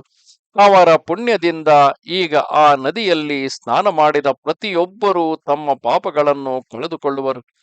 ಈ ಪ್ರಕಾರವಾಗಿರುವ ಆ ಗೋದಾವರಿಯನ್ನು ವರ್ಣಿಸಲು ಯಾರು ತಾನೇ ಶಕ್ಯರು? ಅದರ ಮಹತ್ವವನ್ನು ತಿಳಿದು ಶ್ರೀ ಗುರುಗಳು ಅಲ್ಲಿಗೆ ಬಂದರು. ಈ ಪ್ರಕಾರ ಶ್ರೀ ಗುರುಗಳು ಅತಿ ಪವಿತ್ರವಾದ ಆ ಗೌತಮಿ ನದಿ ತೀರದ ಯಾತ್ರೆಯನ್ನು ಮಾಡಿ ಮುಂದೆ ಲೋಕಾನುಗ್ರಹಕ್ಕಾಗಿ ಎಲ್ಲ ಕಡೆಗೆ ಸಂಚರಿಸಿದರು. ತಟಾಕ ಯಾತ್ರೆ ಮಾಡುತ್ತಾ ಮಂಜರಿಕಾ ಎಂಬಲ್ಲಿಗೆ ಬಂದರು. ಅಲ್ಲಿ ಮಾಧವಾರಣ್ಯನೆಂಬ ಒಬ್ಬ ವಿಖ್ಯಾತ ಮುನಿಯು ಇದ್ದನು. ಅವನು ಸದಾ ಸಹೃದಯದಲ್ಲಿ ಶ್ರೀ ನರಸಿಂಹಮೂರ್ತಿಯನ್ನು ಧ್ಯಾನಿಸಿ ಮಾನಸ ಪೂಜೆಯನ್ನು ಮಾಡುತ್ತಿದ್ದನು. ಶ್ರೀ ಗುರುಗಳು ಅವನಿಗೆ ತನ್ನ ಮಾನಸ ಪೂಜೆಯಲ್ಲಿರುವ ಮೂರ್ತಿಯಂತೆಯೇ ಕಂಡರು. ಆಗ ಅವನು ಮನಸ್ಸಿನಲ್ಲಿ ಆಶ್ಚರ್ಯಪಟ್ಟು ಅತಿ ಭಕ್ತಿಯಿಂದ ಬಂದು ಶ್ರೀ ಗುರುಗಳಿಗೆ ನಮಸ್ಕಾರ ಮಾಡಿ ಬಹು ರೀತಿಯಿಂದ ಸ್ತೋತ್ರ ಮಾಡಹತ್ತಿದನು. ಹೇಗೆಂದರೆ, ಯದ್ದಿವ್ಯ ಪಾದದ್ವಯಮೇವ ಸಾಕ್ಷಾತ್ ಅಧಿಷ್ಠಿತಂ ದೇವ ನದೀ ಸಮೀಪೆ ಯಾ ಉತ್ತರೇ ತೀರ ನಿವಾಸಿ ರಾಮೋ ಲಕ್ಷ್ಮೀ ಸಮೀಪೆ ನಿವಸಂತಿ ನಿತ್ಯಂ. ಯಾವನ ದಿವ್ಯ ಚರಣ ದ್ವಯಗಳು ಗೋದಾವರಿಯ ಸನ್ನಿಧಿಯಲ್ಲಿ ಪ್ರತ್ಯಕ್ಷವಾಗಿರುವವು, ಇಂಥ ಯಾವಾಗಲೂ ಉತ್ತರ ದಂಡೆಯಲ್ಲೇ ವಾಸ ಮಾಡುವ ರಾಮನಾಮಕ ಲಕ್ಷ್ಮೀಪತಿಯೇ ನೀನಾಗಿರುವೆ ಎಂದು ಮಾಧವಾರಣ್ಯರು ಹರ್ಷದಿಂದ ಸ್ತುತಿಸಿದರು. ಶ್ರೀ ಗುರುಗಳು ಆನಂದ ಹೊಂದಿ ಅವನನ್ನು ಕುರಿತು ಅತ್ಯಂತ ಮಾರ್ಗ ಸ್ಥಿತಿ ಮಾರ್ಗ ರೂಪಂ ಅತ್ಯಂತ ಯೋಗಾದಧಿಕಾರ ತತ್ವಂ ಮಾರ್ಗಂಚ ವಿಚಿತ್ವತೋಮಿ ಮಾರ್ಗೋದಯಂ ಮಾಧವ ದರ್ಶನಂಚ. ಹೇ ಮಾಧವ, ಯೋಗದೊಳಗಿನ ಸಂಹೃತಿ ಮಾರ್ಗ, ಸೃಷ್ಟಿ ಮಾರ್ಗ ಮತ್ತು ಸ್ಥಿತಿ ಮಾರ್ಗಗಳಲ್ಲಿ ನೀನು ಸ್ಥಿತಿ ಮಾರ್ಗಕ್ಕೆ ಯೋಗ್ಯನಿದ್ದು ಅದರ ಬಗ್ಗೆ ಅತ್ಯಂತವಾಗಿ ಶೋಧಿಸುತ್ತಿರುವ ನಿನಗೆ ಅಂತಹ ಮಾರ್ಗವನ್ನು ನಾನು ತೋರಿಸುವೆ ಎಂದರು. ಮಾಧವಾರಣ್ಯನು ಈ ಪ್ರಕಾರ ಶ್ರೀ ಗುರುಗಳ ಸ್ವರೂಪವನ್ನು ಕಂಡು ಅತ್ಯಂತ ಆನಂದವನ್ನು ಹೊಂದಲು ಶ್ರೀ ಗುರುಗಳು ಆಶ್ವಾಸನೆ ಕೊಟ್ಟು ಅವನಿಗೆ ತಮ್ಮ ನಿಜ ರೂಪವನ್ನು ತೋರಿಸಿದರು. ಆಗ ಮಾಧವಾರಣ್ಯ ಮುನಿಯು ಸಂತುಷ್ಟನಾಗಿ ವಿನಯದಿಂದ ಕೈಮುಗಿದು ನಾನಾ ರೀತಿಯಿಂದ ಶ್ರೀ ಗುರುಗಳನ್ನು ಸ್ತುತಿಸಹತ್ತಿದನು. ಜಯ ಜಯ ಜಗದ್ಗುರುವೇ, ತ್ರಯಮೂರ್ತಿ ಅವತಾರನೆ, ಪರಮ ಪುರುಷನೇ, ಜಗನ್ನಾಥನೇ, ನೀನು ವಿಶ್ವ ತಾರಕನಿದ್ದು ಭೂಮಿಯಲ್ಲಿ ಮನುಷ್ಯನಾಗಿ ಅವತರಿಸಿರುತ್ತಿ. ಈಗ ನನಗೆ ತಮ್ಮ ಚರಣ ದರ್ಶನವನ್ನಿತ್ತು ನನ್ನನ್ನು ಕೃತಾರ್ಥನನ್ನಾಗಿ ಮಾಡಿದಿರಿ ಎಂದನು. ಈ ಪ್ರಕಾರ ಅವನ ಸ್ತುತಿಯನ್ನು ಕೇಳಿ ಶ್ರೀ ಗುರುಗಳು ಸಂತೋಷಪಟ್ಟು ಅತಿ ಹರ್ಷದಿಂದ, ಎಲೈ ಮಾಧವನೇ, ನಿನ್ನ ಮಂತ್ರವು ಸಿದ್ಧಿಯಾಯಿತೆಂದು ತಿಳಿ. ನಿನಗೆ ನಿಶ್ಚಯವಾಗಿ ಸದ್ಗತಿಯಾಗಿ ಬ್ರಹ್ಮಲೋಕ ಪ್ರಾಪ್ತಿಯಾಗುವುದು. ನೀನು ನಿತ್ಯ ಮಾನಸ ಪೂಜೆಯಲ್ಲೇ ಶ್ರೀ ನರಸಿಂಹಮೂರ್ತಿಯನ್ನು ಪೂಜಿಸುತ್ತೀಯಷ್ಟೇ, ಅವನು ನಿನಗೆ ಪ್ರತ್ಯಕ್ಷನಾಗುವನು. ಈ ಬಗ್ಗೆ ನೀನು ಮನಸ್ಸಿನಲ್ಲಿ ಏನೂ ಸಂಶಯಗೊಳ್ಳಬೇಡ ಎಂದು ಅವನಿಗೆ ಹೇಳಿ ಶ್ರೀ ಗುರುಗಳು ಯಾವತ್ತೂ ಶಿಷ್ಯರು ಸಹಿತವಾಗಿ ಅಲ್ಲಿಂದ ಹೊರಟು ಅದೇ ಗೋದಾ ತಟಾಕದಲ್ಲಿರುವ ಮಹಾಕ್ಷೇತ್ರವಾದ ವಾಸರ ಬ್ರಹ್ಮೇಶ್ವರ ಕ್ಷೇತ್ರಕ್ಕೆ ಬಂದರು. ಶ್ರೀ ಗುರುಗಳು ಎಲ್ಲ ಶಿಷ್ಯರೊಡನೆ ಆ ನದಿಯಲ್ಲಿ ಸ್ನಾನ ಮಾಡುತ್ತಿರಲು ಅಲ್ಲಿಗೆ ಒಬ್ಬ ಬ್ರಾಹ್ಮಣನು ಬಂದು ತನ್ನ ಅತಿಶಯವಾದ ಹೊಟ್ಟೆ ನೋವನ್ನು ತಡೆಯಲಾರದೆ ಕಷ್ಟಪಡುತ್ತಾ ನದಿಯ ದಂಡೆಯ ಮೇಲೆ ಬಿದ್ದು ಹೊರಲಾಡುತ್ತಾ ಆ ನದಿಯಲ್ಲಿ ಬಿದ್ದು ಪ್ರಾಣ ಕೊಡಬೇಕೆಂದು ಯೋಚಿಸುತ್ತಿದ್ದನು. ಅವನಿಗೆ ನಿತ್ಯವೂ ಹೊಟ್ಟೆ ಶೂಲೆಯು ಬಹಳವಾಗಿರುತ್ತಿತ್ತು. ಊಟ ಮಾಡಿದರಂತೂ ಇದೇ ಪ್ರಕಾರ ಪ್ರಾಣಾಂತಿಕವಾದ ದುಃಖವಾಗುತ್ತಿತ್ತು. ಆದ್ದರಿಂದ ಅವನು ನಿತ್ಯವೂ ಉಪವಾಸ ಮಾಡಿ ಫಲಾಹಾರ ಮಾಡುತ್ತಿದ್ದನು. ಈ ರೀತಿಯಾಗಿ ಅವನಿಗೆ ಅನ್ನವೇ ವೈರಿಯಾಗಿ ಊಟವಾದ ಕೂಡಲೇ ಪ್ರಾಣ ಹೋಗುವಂತಾಗುತ್ತಿತ್ತು. ಅದರಿಂದ ಅವನು ಪಕ್ಷಕ್ಕೊಮ್ಮೆ ಮಾಸಕ್ಕೊಮ್ಮೆ ಊಟ ಮಾಡಿದರೂ ಅವನ ಹೊಟ್ಟೆಯಲ್ಲಿ ಬಹಳ ವ್ಯಥೆಯಾಗುತ್ತಿತ್ತು. ಹೀಗೆ ಅವನು ಅನೇಕ ದಿವಸಗಳಿಂದ ಕಷ್ಟಪಡುತ್ತಿದ್ದನು. ಆದ್ದರಿಂದ ಅವನು 1 ತಿಂಗಳು ಉಪವಾಸ ಮಾಡಿ ಈಗ ಶ್ರೀ ಗುರುಗಳು ನೋಡಿದ ಹಿಂದಿನ ದಿವಸ ಮಹಾನವಮಿ ಹಬ್ಬ ಇದ್ದು ಅದೇ ಊರಲ್ಲಿ ಬಹಳ ಮೃಷ್ಟಾನ್ನವನ್ನು ಉಂಡಿದ್ದನು. ಆಗ ಅನ್ನವನ್ನು ಬಹಳವಾಗಿ ಉಂಡಿದ್ದರಿಂದ ಅವನ ಹೊಟ್ಟೆಯು ಬಹಳವಾಗಿ ನೋಯ ಹತ್ತಿತು. ಅದರಿಂದ ಅವನು ಈ ನದಿ ತೀರದಲ್ಲಿ ಉರುಳಾಡುತ್ತಾ ತೀವ್ರವಾಗಿ ಪ್ರಾಣ ಬಿಡಬೇಕೆಂದು ನೋಡುತ್ತಿದ್ದನು. ಈ ಪ್ರಕಾರ ಅವನು ದುಃಖಪಡುತ್ತಾ, ಅಯ್ಯೋ, ಈ ಪಾಪ ರೂಪದಿಂದ ವರ್ತಿಸುವಂತ ನನಗೆ ಈ ಸಂಸಾರವು ಬೇಡ. ಇನ್ನು ನಾನು ಈ ಗಂಗೆಯಲ್ಲಿ ಹಾರಿಕೊಂಡು ಈ ಶರೀರವನ್ನು ಬಿಡುವೆನು. ಸರ್ವರಿಗೂ ಅನ್ನವೇ ಪ್ರಾಣವೂ ಜೀವನವೂ ಆಗಿದೆ. ಅನ್ನವಿಲ್ಲದೆ ಯಾರು ತಾನೇ ಬದುಕುವರು? ನನಗೆ ಮಾತ್ರ ಅನ್ನವೇ ವೈರಿಯಾಗಿರುವುದರಿಂದ ಈಗ ನನಗೆ ಮರಣವೇ ಯೋಗ್ಯವು ಎಂದು ಮನಸ್ಸಿನಲ್ಲಿ ನಿಶ್ಚಯ ಮಾಡಿ ಗಂಗಾ ಪ್ರವೇಶ ಮಾಡುತ್ತೇನೆಂದು ಹೊಟ್ಟೆಗೆ ಒಂದು ಕಲ್ಲು ಕಟ್ಟಿಕೊಂಡು ನದಿಯಲ್ಲಿ ಹೊಕ್ಕು ಮನಸ್ಸಿನಲ್ಲಿ ಪರಮಾತ್ಮನಾದ ಶ್ರೀ ಶಂಕರನನ್ನು ಸ್ಮರಿಸಿ, ದೇವ ಶಂಕರನೇ, ನಾನು ಹುಟ್ಟಿ ಭೂಮಿಗೆ ಭಾರನಾದೆನು. ನಾನು ಎಂದು ಪರೋಪಕಾರವನ್ನು ಅನ್ನದಾನಾದಿಗಳನ್ನು ಮಾಡಲಿಲ್ಲ. ಈ ಜನ್ಮದಲ್ಲಿ ಯಾವ ಪುಣ್ಯವನ್ನು ಮಾಡಲಿಲ್ಲ. ಪೂರ್ವದ 100 ಜನ್ಮಗಳಿಂದಲೂ ನನಗೆ ಪುಣ್ಯದ ಫಲವಿಲ್ಲವೆಂದು ಕಾಣುತ್ತದೆ. ಆದ್ದರಿಂದ ಈಗ ನಾನು ಈ ಕಷ್ಟವನ್ನು ಅನುಭವಿಸುತ್ತಿದ್ದೇನೆ. ದೇವ, ನಾನು ಪೂರ್ವದಲ್ಲಿ ಬ್ರಾಹ್ಮಣರ ಗ್ರಾಮಗಳನ್ನು ಅಪಹರಿಸಿದನು, ಇಲ್ಲವೇ ವಿಶ್ವಾಸ ಕೊಟ್ಟು ಕಪಿಲ ಧೇನುವನ್ನು ಕೊಂದೆನು? ಶಿವಪೂಜೆಯನ್ನು ಪೂರ್ಣವಾಗಿ ಮಾಡಲಿಲ್ಲವೋ? ಗುರು ನಿಂದೆ ಮಾಡಿದೆನು? ತಂದೆ ತಾಯಿಯರ ಅಪ್ಪಣೆ ಮೀರಿದೆನು?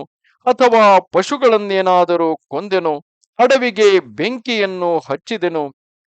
ತಂದೆ ತಾಯಿಯರನ್ನು ಬಿಟ್ಟು ಬೇರೆಯಾಗಿ ಹೆಂಡತಿಯನ್ನು ಕೂಡಿಕೊಂಡು ಸುಖದಿಂದ ಇದ್ದೆನು? ಅಥವಾ ಪೂರ್ವಜನ್ಮದಲ್ಲಿ ಬ್ರಾಹ್ಮಣರ ಧಿಕ್ಕಾರ ಮಾಡಿದೆನು? ವೈಶ್ವದೇವ ಸಮಯದಲ್ಲಿ ಬಂದ ಅತಿಥಿಗೆ ಅನ್ನವನ್ನು ಹಾಕಲಿಲ್ಲವು? ನಾನು ಪೂರ್ವಜನ್ಮದಿಂದಲೂ ತಾಯಿ ತಂದೆಯರನ್ನು ಬಿಟ್ಟು ನಾನೊಬ್ಬನೇ ಸುಖವಾಗಿ ಉಣ್ಣುತ್ತಾ ಬೇರೆಯಾಗಿದ್ದೆನು? ಏನೋ ಯಾವುದು ತಿಳಿಯದು. ಪೂರ್ವದಲ್ಲಿ ಮಾಡಿದ ಕರ್ಮ ಫಲದಿಂದ ಈಗ ನಾನು ಈ ಪರಿ ಕಷ್ಟವನ್ನು ಭೋಗಿಸುತ್ತಿರುವೆನು ಎಂದು ಅವನು ತನ್ನ ಪಾಪವನ್ನು ನೆನಪಿಗೆ ತಂದುಕೊಂಡು ನದಿಯಲ್ಲಿ ಹೋಗ ಹತ್ತಿದನು. ಅದನ್ನು ಕಂಡು ಶ್ರೀ ಗುರುಗಳು, ಎಲೈ ಶಿಷ್ಯರೇ, ಆ ಬ್ರಾಹ್ಮಣನನ್ನು ತೀವ್ರವಾಗಿ ಕರೆಯಿರಿ. ಅವನು ನದಿಯಲ್ಲಿ ಮುಳುಗಿ ಪ್ರಾಣ ಬಿಡಲು ಉದ್ಯುಕ್ತನಾಗಿರುವನು. ಅವನನ್ನು ತೀವ್ರವಾಗಿ ಇಲ್ಲಿಗೆ ಕರೆದುಕೊಂಡು ಬನ್ನಿ. ಆತ್ಮಹತ್ಯೆಯು ಮಹಾ ದೋಷಕರವು. ಆತನು ಯಾರು? ಅವನು ಸುಮ್ಮನೆ ಯಾಕೆ ಪ್ರಾಣ ಬಿಡುತ್ತಾನೆ? ಕೇಳೋಣ ಎಂದರು. ಗುರುಗಳ ಮಾತು ಕೇಳಿ ಕೆಲವು ಶಿಷ್ಯರು ಓಡಿ ಹೋಗಿ ನದಿಯೊಳಗಿಂದ ಆ ಬ್ರಾಹ್ಮಣನನ್ನು ಹೊರಗೆ ತೆಗೆದು ಗುರುಗಳ ಹತ್ತಿರ ಕರೆದುಕೊಂಡು ಬಂದರು. ಅನಾಥರಿಗೆ ಕಲ್ಪತರುವು, ದುಃಖಿತರಿಗೆ ದಯಾನಿಧಿಯೂ ಆದ ಶ್ರೀ ಗುರುಗಳು ಆ ಬ್ರಾಹ್ಮಣನನ್ನು ಕುರಿತು, ಎಲೈ ಬ್ರಾಹ್ಮಣನೇ, ನೀನು ಪ್ರಾಣವನ್ನೇಕೆ ಬಿಡಬೇಕೆನ್ನುತ್ತಿ? ಆತ್ಮಹತ್ಯೆಯು ಮಹಾ ದೋಷವು. ನಿನ್ನ ವೃತ್ತಾಂತವನ್ನಾದರೂ ನನಗೆ ಹೇಳು ಎಂದರು. ಆಗ ಅವನು, ಸ್ವಾಮಿ ಯತಿರಾಯರೇ, ಅದನ್ನು ಕೇಳಿ ನೀವು ಏನು ಮಾಡುವಿರಿ? ನಾನು ಜನ್ಮವನ್ನು ಹೊಂದಿ ಭೂಮಿಗೆ ಭಾರನಾಗಿದ್ದೇನೆ. ಸ್ವಾಮಿ, ನಾನು ಉದರ ವ್ಯಥೆಯಿಂದ ಬಹು ಕಷ್ಟಪಡುತ್ತಾ ಪಕ್ಷಕ್ಕೊಮ್ಮೆ ಮಾಸಕ್ಕೊಮ್ಮೆ ಊಟ ಮಾಡುತ್ತೇನೆ. ಇನ್ನು ಈ ಹೊಟ್ಟೆ ನೋವನ್ನು ಸಹನ ಮಾಡಲಿಕ್ಕೆ ನನ್ನಿಂದ ಶಕ್ಯವಿಲ್ಲ. ಆದ್ದರಿಂದ ನಾನು ಪ್ರಾಣ ಬಿಡುತ್ತೇನೆ. ಸ್ವಾಮಿಗಳೇ, ಏನು ಹೇಳಲಿ? ನನಗೆ ಅನ್ನವೇ ವೈರಿಯಾಗಿರುತ್ತದೆ. ಗುರುನಾಥ, ಜಗದ್ಗುರುವೇ, ಈ ಶರೀರವು ಅನ್ನದಿಂದ ರಕ್ಷಣವಾಗುವುದು. ಅನ್ನವಿಲ್ಲದೆ ಬದುಕುವುದಾದರೂ ಹೇಗೆ ಎಂದನು. ಅವನ ಮಾತು ಕೇಳಿ ಶ್ರೀ ಗುರುಗಳು, ಎಲೈ ಬ್ರಾಹ್ಮಣನೇ, ನಮ್ಮ ಹತ್ತಿರ ಒಂದು ಔಷಧವಿದೆ. ನಿನಗೆ ಒಂದು ಮಾತು ಹೇಳುತ್ತೇನೆ, ಕ್ಷಣ ಹೊತ್ತು ಕೇಳು. ಇವತ್ತಿಗೆ ನಿನ್ನ ಉದರ ವ್ಯಥೆಯು ಹೋಯಿತೆಂದು ನಿಶ್ಚಯವಾಗಿ ತಿಳಿ. ಮನಸ್ಸಿನಲ್ಲಿ ಸ್ವಲ್ಪವೂ ಸಂಶಯವನ್ನು ಹಿಡಿಯಬೇಡ. ಅಂತಃಕರಣದಲ್ಲಿ ಹೆದರಬೇಡ. ಇನ್ನು ನಿನ್ನ ಬೇನೆಯು ಎಲ್ಲಿಯೋ ಓಡಿಹೋಯಿತು. ಈ ದಿವಸ ನೀನು ಹೊಟ್ಟೆ ತುಂಬ ಊಟ ಮಾಡು ಎಂದು ಹೇಳಿದರು. ಅವರ ಮಾತು ಕೇಳಿ ಆ ಬ್ರಾಹ್ಮಣನು ಅದರಂತೆ ನಡೆಯಲಿಕ್ಕೆ ಮನಸ್ಸು ಗಟ್ಟಿ ಮಾಡಿ ಶ್ರೀ ಗುರು ಚರಣದಲ್ಲಿ ತನ್ನ ಮಸ್ತಕವನ್ನಿಟ್ಟು ನಮಸ್ಕರಿಸಿದನು. ಅಷ್ಟರಲ್ಲಿ ಗ್ರಾಮದ ಅಧಿಕಾರಿಯಾದ ಒಬ್ಬ ಬ್ರಾಹ್ಮಣನು ನದಿಯ ಸ್ನಾನಕ್ಕಾಗಿ ಬಂದು ಅಲ್ಲಿ ಕೂತಿರುವ ಶ್ರೀ ಗುರುಗಳನ್ನು ನೋಡಿ ಹತ್ತಿರ ಹೋಗಿ ತ್ರಿಕರಣ ಪೂರ್ವಕ ಒಳ್ಳೆಯ ಭಕ್ತಿಯಿಂದ ಅವರ ಚರಣಗಳಿಗೆ ನಮಸ್ಕಾರ ಮಾಡಿದನು. ಆಗ ಶಂಕರಾವತಾರಿಯಾದ ಶ್ರೀ ಗುರುಗಳು ಅವನಿಗೆ ಅಭಯವನ್ನು ಕೊಟ್ಟು, ಎಲೈ ಬ್ರಾಹ್ಮಣ, ನಿನ್ನ ಹೆಸರೇನು? ನಿನ್ನ ಊರು ಯಾವುದು? ಈಗ ನೀನು ಎಲ್ಲಿ ಇರುತ್ತಿ ಎಂದು ಕೇಳಿದರು. ಆಗ ಆ ಬ್ರಾಹ್ಮಣನು ಕೈಮುಗಿದು, ಸ್ವಾಮಿ, ನಾನು ಕೌಂಡಿನ್ಯ ಗೋತ್ರದ ಆಪಸ್ತಂಭ ಶಾಖೆಯವನು. ನನ್ನ ಹೆಸರು ಸಾಯಂ ದೇವ. ನನ್ನ ವಾಸಸ್ಥಳವು ಕಡಗಂಚಿಯು. ನಾನು ಉದರ ನಿರ್ವಾಹಕ್ಕಾಗಿ ಒಬ್ಬ ಯವನನ ಸೇವೆಯಲ್ಲಿ ಇರುವೆನು. ಈ ಗ್ರಾಮದ ಅಧಿಕಾರಿಯಾಗಿ ಬಂದು 1 ವರ್ಷವಾಯಿತು. ತಮ್ಮ ದರ್ಶನ ಮಾತ್ರದಿಂದ ಇಂದು ಧನ್ಯನಾದೆನು. ತಾವು ನಿಶ್ಚಯವಾಗಿ ಈ ವಿಶ್ವವನ್ನು ಉದ್ಧರಿಸುವಂತಹವರಾದ್ದರಿಂದಲೇ ಈಗ ನನಗೆ ದರ್ಶನ ಕೊಟ್ಟಿರಿ. ನಾನು ನಿಶ್ಚಯವಾಗಿ ಕೃತಾರ್ಥನಾದೆನು. ಇನ್ನು ನನ್ನ ಜನ್ಮಾಂತರದ ದೋಷಗಳೆಲ್ಲವೂ ಹೋದವು. ತಮ್ಮ ಅನುಗ್ರಹವನ್ನು ಹೊಂದಿದ ಯಾವತ್ತೂ ಜನರು ಈ ಸಂಸಾರ ಸಾಗರದಿಂದ ಮುಕ್ತರಾಗುವರು. ಸ್ವಾಮಿ, ಗುರುಗಳೇ, ಏನೂ ಪ್ರಯತ್ನವಿಲ್ಲದೆ ಈ ದಿವಸ ನನಗೆ ತಮ್ಮ ದರ್ಶನವಾಗಿ ನನಗೆ ಬಹಳ ಸಂತೋಷವಾಗಿದೆ. ಗಂಗಾ ಪಾಪಂ ಶಶಿ ತಾಪಂ ದೈನ್ಯಂ ಕಲ್ಪತರುಸ್ತಥಾ ಪಾಪಂ ತಾಪಂಚ ದೈನ್ಯಂಚ ಹರೇತ್ ಶ್ರೀ ಗುರುದರ್ಶನಂ. ಗಂಗಾ ದರ್ಶನ ಹಾಗೂ ಸ್ನಾನದಿಂದ ಪಾಪವು, ಚಂದ್ರನಿಂದ ತಾಪವು, ಕಲ್ಪತರುವಿನಿಂದ ದೈನ್ಯವು ಒಂದೊಂದೇ ನಾಶವಾಗುವವು. ಆದರೆ ಶ್ರೀ ಗುರುದರ್ಶನವಾದ ಕೂಡಲೇ ಪಾಪ, ತಾಪ, ದೈನ್ಯ ಈ 3 ಒಮ್ಮೆಲೆ ನಾಶವಾಗುವವು. ಸ್ವಾಮಿ, ಶ್ರೀ ಗುರುದರ್ಶನ ಹೊಂದಿದವನು ಧನ್ಯನಾಗುವನೆಂದು ಶಾಸ್ತ್ರಗಳು ಹೇಳುತ್ತವೆ. ಅದರಂತೆ ಈ ದಿವಸ ನಾನು ನನ್ನ ಪಾಪ, ತಾಪ, ದೈನ್ಯಗಳನ್ನು ದೂರ ಮಾಡುವಂತಹ ತಮ್ಮ ಚರಣವನ್ನು ಕಂಡು ಚತುರ್ವಿಧ ಪುರುಷಾರ್ಥಗಳನ್ನು ಹೊಂದಿ ಧನ್ಯನಾದೆನು ಎಂದು ಸ್ತುತಿ ಮಾಡಿ ಪುನಃ ಅವರ ಚರಣಕ್ಕೆ ನಮಸ್ಕಾರ ಮಾಡಿದನು. ಆಗ ಶ್ರೀ ಜಗದ್ಗುರುಗಳು ಆ ಸಾಯಂ ದೇವನಿಗೆ ಅಭಯವನ್ನು ಕೊಟ್ಟು, ಎಲೈ ಸಾಯಂ ದೇವನೇ, ಈಗ ನೀನು ಮೊದಲು ನಮ್ಮ ಮಾತನ್ನು ಕೇಳು. ಇಕೋ, ನಿನ್ನ ಹತ್ತಿರ ನಿಂತಿದ್ದ ಈ ಬ್ರಾಹ್ಮಣನು ಉದರ ವ್ಯಥೆಯಿಂದ ಪ್ರಾಣತ್ಯಾಗ ಮಾಡುತ್ತಾನೆ. ಆದ ಕಾರಣ ಇವನ ರೋಗ ಉಪಶಮನಾರ್ಥವಾಗಿ ನಾವು ನಿನಗೆ ಒಂದು ಔಷಧವನ್ನು ಹೇಳುವೆವು ಕೇಳು. ಈಗ ನೀನು ಇವನನ್ನು ನಿಮ್ಮ ಮನೆಗೆ ಕರೆದುಕೊಂಡು ಹೋಗಿ ಇವನಿಗೆ ಮೃಷ್ಟಾನ್ನ ಭೋಜನ ಮಾಡಿಸು. ಇವನು ಆ ಅನ್ನವನ್ನು ಉಂಡ ಕೂಡಲೇ ನಿಶ್ಚಯವಾಗಿ ಇವನ ವ್ಯಥೆಯೂ ರೋಗವು ಒಂದು ಉಳಿಯುವುದಿಲ್ಲ. ಇವನು ಅತ್ಯಂತ ಹಸಿದಿದ್ದಾನೆ. ಕಾರಣ ನೀನು ತೀವ್ರವಾಗಿ ಇವನನ್ನು ನಿನ್ನ ಮನೆಗೆ ಕರೆದುಕೊಂಡು ಹೋಗು ಎಂದು ಹೇಳಿದರು. ಆಗ ಆ ಸಾಯಂ ದೇವ ಬ್ರಾಹ್ಮಣನು ಗುರುಗಳಿಗೆ ವಿನಯದಿಂದ ಕೈಮುಗಿದು, ಸ್ವಾಮಿ, ಇವನು ಊಟ ಮಾಡಿದ ಕೂಡಲೇ ಇವನಿಗೆ ಪ್ರಾಣ ಹೋಗುವಷ್ಟು ವ್ಯಥೆಯಾಗುತ್ತದೆ. ಇವನು 1 ತಿಂಗಳವರೆಗೆ ಊಟ ಬಿಟ್ಟು ನಿನ್ನೆ ಊಟ ಮಾಡಿದ್ದರಿಂದಲೇ ಈ ಪ್ರಕಾರ ಇವನಿಗೆ ಉದರ ವ್ಯಥೆಯು ಹೆಚ್ಚಾಗಿ ಕಷ್ಟಪಡಲಾರದೆ ಸಾಯಲಿಕ್ಕೆ ಯತ್ನಿಸಿದ್ದಾನೆ. ಈಗ ನಾನು ಇವನಿಗೆ ಅನ್ನವನ್ನು ಹಾಕಿದರೆ ನನಗೆ ತೀವ್ರವಾಗಿ ಬ್ರಹ್ಮಹತ್ಯಾ ದೋಷವೇ ಬಂದೀತು ಎಂದು ಬಿನ್ನವಿಸಿದನು. ಆಗ ಶ್ರೀ ಗುರುಗಳು, ಎಲೈ ಸಾಯಂ ದೇವನೇ, ಇವನಿಗೆ ನಾನು ಔಷಧವನ್ನು ಕೊಡುವೆನು. ಇವನನ್ನು ತೀವ್ರವಾಗಿ ಮನೆಗೆ ಕರೆದುಕೊಂಡು ಹೋಗಿ ಅಪೂಪಾದಿಗಳನ್ನು, ಉದ್ದಿನ ಬೇಳೆ ಹಾಕಿದ ವಡೆಗಳನ್ನು, ಹಾಲು ಹಾಕಿದ ಪಾಯಸ ಮೊದಲಾದವನ್ನು ಊಟ ಮಾಡಿಸು. ಅನ್ನವನ್ನು ಉಂಡ ಕೂಡಲೇ ಇವನ ವ್ಯಾಧಿಯು ಹೋಗುವುದು. ಸಾಯಂ ದೇವ, ನೀನು ಮನಸ್ಸಿನಲ್ಲಿ ಸ್ವಲ್ಪವೂ ಸಂಶಯವನ್ನು ತೆಗೆದುಕೊಳ್ಳದೆ ಇವನನ್ನು ತೀವ್ರವಾಗಿ ಮನೆಗೆ ಕರೆದುಕೊಂಡು ಹೋಗು ಎಂದು ಹೇಳಿದರು. ಆಗ ಸಾಯಂ ದೇವನು ಗುರುಗಳ ಮಾತಿಗೆ ಒಪ್ಪಿ ಅವರ ಚರಣ ಕಮಲಗಳಿಗೆ ವಂದಿಸಿ ಮತ್ತೆ ಅಂತಃಕರಣವು ಉಕ್ಕೇರಿ ಬರಲು ಅವನು, ಸ್ವಾಮಿ, ತಾವೂ ನನ್ನ ಮನೆಗೆ ಭಿಕ್ಷೆಗೆ ದಯಮಾಡಿಸಬೇಕೆಂದು ಕೇಳಿಕೊಂಡನು. ಅವನ ವಿನಂತಿಗೆ ಶ್ರೀ ಗುರುಗಳು ಒಪ್ಪಿ, ಎಲೈ ಸಾಯಂ ದೇವನೇ, ನೀನು ಮೊದಲು ತೀವ್ರವಾಗಿ ಮನೆಗೆ ನಡೆ ಎಂದು ಅಪ್ಪಣೆ ಮಾಡಿದರು. ಎಲೈ ಶಿಷ್ಯೋತ್ತಮನಾದ ನಾಮಧಾರಕ, ಕೇಳು. ಆಗ ನಾನು ಅಲ್ಲಿಯೇ ಇದ್ದೆನು ಮತ್ತು ಯಾವತ್ತೂ ಶಿಷ್ಯರು ಇದ್ದರು.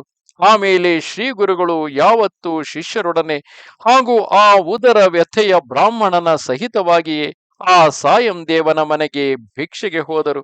ಆಗ ಅವನ ಮನೆಯಲ್ಲಿ ವಿಚಿತ್ರವಾಯಿತು. ಆ ಸಾಯಂ ದೇವನ ಪತಿವ್ರತ ಪತ್ನಿಯಾದ ಜಾಕಾಯಿಯು ಪರೋಪರಿಯಿಂದ ಪೂಜೆ ಮಾಡಿದಳು. ಹೇಳುವೆನು ಕೇಳು.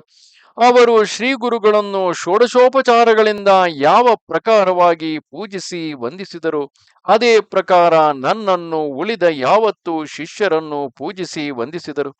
ಆಮೇಲೆ ಆ ದಂಪತಿಗಳು ಗುರುಪೂಜೆಯ ವಿಧಾನವನ್ನು ಅತಿ ಗಹನವಾಗಿ ವಿಚಿತ್ರ ರೀತಿಯಿಂದ ಮಾಡಿದರು. ಹೇಗೆಂಬುದನ್ನು ಹೇಳುತ್ತೇನೆ ಕೇಳು. ಸಾಯಂ ದೇವನ ಪತ್ನಿಯು ಪ್ರತಿಯೊಬ್ಬರಿಗೆ ಬೇರೆ ಬೇರೆಯಾಗಿ ಕೆಂಪು ವರ್ಣದ ಮಂಡಲವನ್ನು ಮಾಡಿ ಅಷ್ಟದಳ ಪದ್ಮವನ್ನು ಬರೆದು ಅದರಲ್ಲಿ ಪಂಚವರ್ಣದ ಪುಡಿಗಳನ್ನು ತುಂಬಿ ವಿಚಿತ್ರವಾಗಿ ನಾನಾ ರೀತಿಯಿಂದ ರಂಗವಲ್ಲಿಯನ್ನು ಹಾಕಿದಳು. ಆಮೇಲೆ ಸಾಯಂ ದೇವನು ವಿಧಿ ಪ್ರಕಾರ ಸಂಕಲ್ಪ ಮಾಡಿ ಗುರು ಚರಣಗಳ ಮೇಲೆ ಮಸ್ತಕವನ್ನಿಟ್ಟು ಸಾಷ್ಟಾಂಗ ನಮಸ್ಕಾರ ಮಾಡಿದನು. ಅದರಂತೆ ಯಾವತ್ತೂ ಶಿಷ್ಯರಿಗೂ ಸಾಷ್ಟಾಂಗ ನಮಸ್ಕಾರ ಮಾಡಿದನು. ಆಮೇಲೆ ಶ್ರೀ ಗುರುಗಳಿಗೆ ಚಿತ್ತಾಸನವನ್ನು, ಶಿಷ್ಯರಿಗೆ ಬೇರೆ ಬೇರೆ ಆಸನಗಳನ್ನು ಕೊಟ್ಟು ಮೊದಲು ಶ್ರೀ ಗುರುಗಳ ಮುಂದಿರುವ ಮಂಡಲವನ್ನು ಗಂಧ ಪುಷ್ಪ ಅಕ್ಷತೆಗಳ ಸಹಿತವಾಗಿ ಷೋಡಶೋಪಚಾರ ವಿಧಿಯಿಂದ ಪೂಜಿಸಿ ಬಳಿಕ ಎಲ್ಲ ಶಿಷ್ಯರ ಮಂಡಲಗಳನ್ನು ವಿಧಿ ಪ್ರಕಾರ ಪೂಜಿಸಿದನು. ಅನಂತರ ಗುರುಚರಣಗಳನ್ನು ಪಂಚಾಮೃತದಿಂದಲೂ ರುದ್ರಸೂಕ್ತದಿಂದಲೂ ಅಭಿಷೇಕ ಮಾಡಿ ಅತಿ ಹರ್ಷದಿಂದ ಷೋಡಶೋಪಚಾರ ಪೂರ್ವಕವಾಗಿ ಪೂಜಿಸಿ ಅವನು ಆನಂದ ಪರವಶನಾದನು. ಆಮೇಲೆ ಗುರುಚರಣ ತೀರ್ಥವನ್ನು ಒಂದು ಪಾತ್ರೆಯಲ್ಲಿ ತುಂಬಿಟ್ಟು ಆ ತೀರ್ಥವನ್ನು ಒಳ್ಳೆಯ ಭಕ್ತಿಯಿಂದಲೂ ವಿಧಿಯಿಂದಲೂ ಪೂಜಿಸಿ ಶ್ರೀ ಗುರುಗಳಿಗೂ ಆ ತೀರ್ಥಕ್ಕೂ ಆನಂದದಿಂದಲೂ ಗೀತ ವಾದ್ಯಗಳಿಂದಲೂ ಆರತಿಯನ್ನು ಮಾಡಿದನು. ಹೀಗೆ ಸಾಯಂ ದೇವನು ಅನುಕ್ರಮವಾಗಿ ಭಕ್ತಿಯಿಂದಲೂ ಷೋಡಶೋಪಚಾರ ವಿಧಿಯಿಂದಲೂ ಶ್ರೀ ಗುರುಗಳನ್ನು ಪೂಜಿಸಿ ಅನೇಕ ತರದ ಅಕ್ಷಯವಾದ ಆರತಿಯನ್ನು ಮಾಡಿ ಅನೇಕ ಮಂತ್ರ ಘೋಷದಿಂದ ಪುಷ್ಪಾಂಜಲಿಯನ್ನಿಟ್ಟು ಅನೇಕ ತರದ ವಾದ್ಯಗಳಿಂದಲೂ ಪ್ರದಕ್ಷಿಣಾ ನಮಸ್ಕಾರದಿಂದಲೂ ಶ್ರೀ ಗುರುಗಳನ್ನು ಸಂತೋಷಪಡಿಸಿದನು. ಆಮೇಲೆ ಅವನು ಪ್ರೀತಿಯಿಂದ ಅನೇಕ ರೀತಿ ಗಾಯನ ಮಾಡಿ ಶ್ರೀ ಗುರುಗಳಿಗೆ ನಮಸ್ಕಾರ ಮಾಡಿ ಆಮೇಲೆ ಪತಿವ್ರತೆಯಾದ ಹೆಂಡತಿಯಿಂದ ಕೂಡಿಕೊಂಡು ಪೂಜಿಸಿದನು. ಆಮೇಲೆ ಆ ದಂಪತಿಗಳು ಶ್ರೀ ಗುರುಗಳನ್ನು ಪೂಜಿಸಿದಂತೆ ವಿಧಿ ಪ್ರಕಾರವಾಗಿ ಎಲ್ಲ ಶಿಷ್ಯರನ್ನು ಪೂಜಿಸಿ ಆರತಿಯನ್ನು ಮಾಡಿ ಪುಷ್ಪಾಂಜಲಿಯನ್ನು ಸಮರ್ಪಿಸಿ ಶ್ರೀ ಗುರುಗಳ ಸಹಿತವಾಗಿ ಎಲ್ಲರಿಗೂ ವಂದಿಸಿದನು. ಅದನ್ನು ಕಂಡು ಶ್ರೀ ಗುರುಗಳು ಸಂತೋಷಪಟ್ಟು ಅತಿ ಹರ್ಷದಿಂದ ಸಾಯಂ ದೇವನನ್ನು ಕುರಿತು, ಎಲೈ ಸಾಯಂ ದೇವನೇ, ನಿನಗೆ ಅನೇಕ ಪ್ರಖ್ಯಾತ ಸಂತತಿಯಾಗಿ ಆ ನಿನ್ನ ವಂಶದವರೆಲ್ಲರೂ ಗುರುಭಕ್ತಿಯುಳ್ಳವರಾಗಿರುವರು. ನೀನು ಗುರುವನ್ನಂತೂ ಕಂಡಿರುವಿ.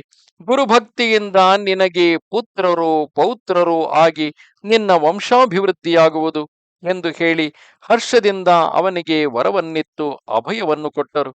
ಆಗ ಸಾಯಂ ದೇವನು ಶ್ರೀ ಗುರುಗಳಿಗೆ ನಮಿಸಿ ಶ್ರೀ ಗುರು ಶಿಷ್ಯರು ಸಹಿತವಾಗಿ ಎಲ್ಲರಿಗೂ ಎಲೆಗಳನ್ನು ಹಾಕಿ ಆಮೇಲೆ ನಾನಾ ತರದ ಪಕ್ವಾನ್ನಗಳನ್ನು ಅಪುಗುಪಾದಿಗಳನ್ನು ಮೃಷ್ಟಾನ್ನವನ್ನು ಸಕ್ಕರೆ ಹಾಲುಗಳಿಂದ ಕೂಡಿದ 8 ತರಹದ ಪಾಯಸಗಳನ್ನು ಅನೇಕ ತರದ ಶಾಖ ಪಾಕಗಳನ್ನು ಸವಿಸ್ತಾರವಾಗಿ ಬಡಿಸಿದನು.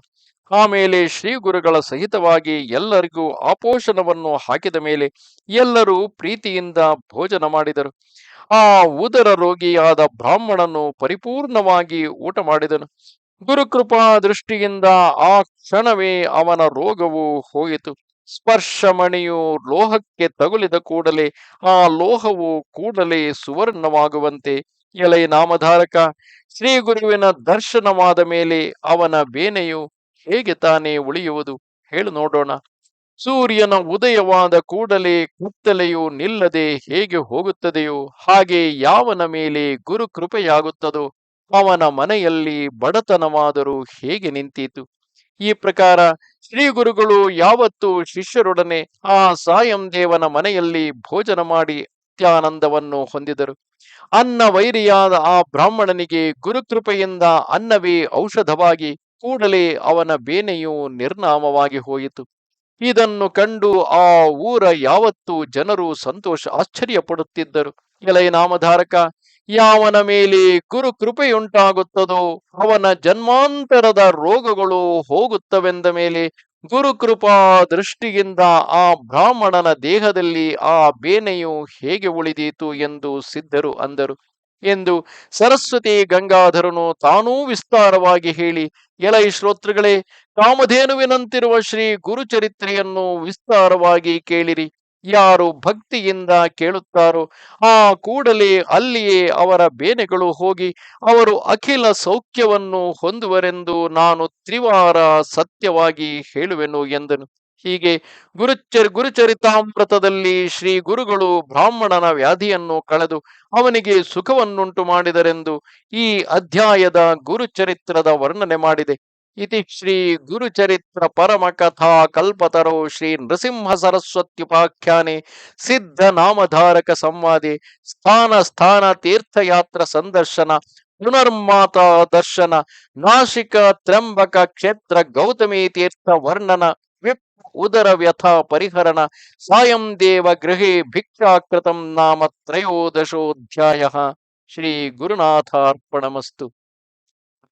ನಮಸ್ತೆ ಶಾರದಾ ದೇವಿ ಕಾಶ್ಮೀರ ಪುರವಾಸಿನಿ ತ್ವಾಮಹಂ ಪ್ರಾರ್ಥಯೇ ನಿತ್ಯಂ ವಿದ್ಯಾದಾನಂಚ ದೇಹಿ ಮೇ.